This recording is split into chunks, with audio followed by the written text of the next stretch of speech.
Tonight, the war did something it has done again and again throughout history. When leaders convince themselves that lines are fixed and assumptions are safe, jump the line. Team. Ukraine did not simply trade fire along a familiar front, it reached deep into territory Russia believed was insulated from consequence. This was not a symbolic strike meant to generate headlines. It was an operation aimed at the hidden machinery of war command coordination, logistics, the quiet infrastructure that allows an army to function even when the front is unstable. That is why Moscow reacted with fury rather than confidence. Deep strikes are not just about damage. They are about exposure. BAs. They reveal that the space a military labels as secure is in fact vulnerable. And when that illusion collapses, everything built on top of it begins to wobble. Rear areas are supposed to be boring. Debts. That is their purpose where fuel moves. Orders are transmitted. Replacements are staged. Decisions are made without constant pressure from incoming fire. Ukraine's message was blunt.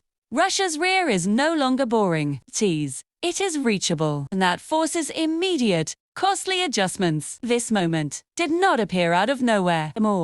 Ukraine has been building this capability, slowly and deliberately. Better intelligence, tighter coordination between surveillance, targeting, and strike platforms. Willingness to accept risk only when the payoff justifies it.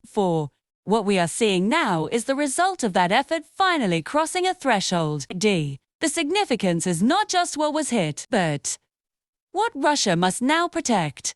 Every command post relocated, every supply depot dispersed, every defensive system redeployed to guard what once needed none. That slows operations, complicates planning, injects caution where momentum once existed. Politically, this punctures the narrative. The Kremlin has cultivated domestic strength, control, inevitability in an existential war. A deep strike introduces doubt and raises questions officials prefer to avoid.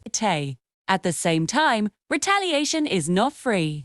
Escalation has boundaries shaped by alliances, capabilities, and international attention. Washington's swift/measured warning served multiple purposes, reinforcing deterrence, signaling that escalation carries real consequences, reassuring allies, and reminding Ukraine that demonstrated capability does not mean isolation. Ukraine's strike was more than an attack, it was an argument. It argued that the war is not confined to trenches, that disrupting systems matters more than territorial symbolism, that Ukraine is now applying pressure rather than merely absorbing it. Russia's counter-argument that this is escalation, Western complicity, and retaliation is necessary, aimed as much at perception as strategy, designed to create hesitation among allies and anxiety in publics. This is why the moment is unstable. Ukraine needs leverage for a long war,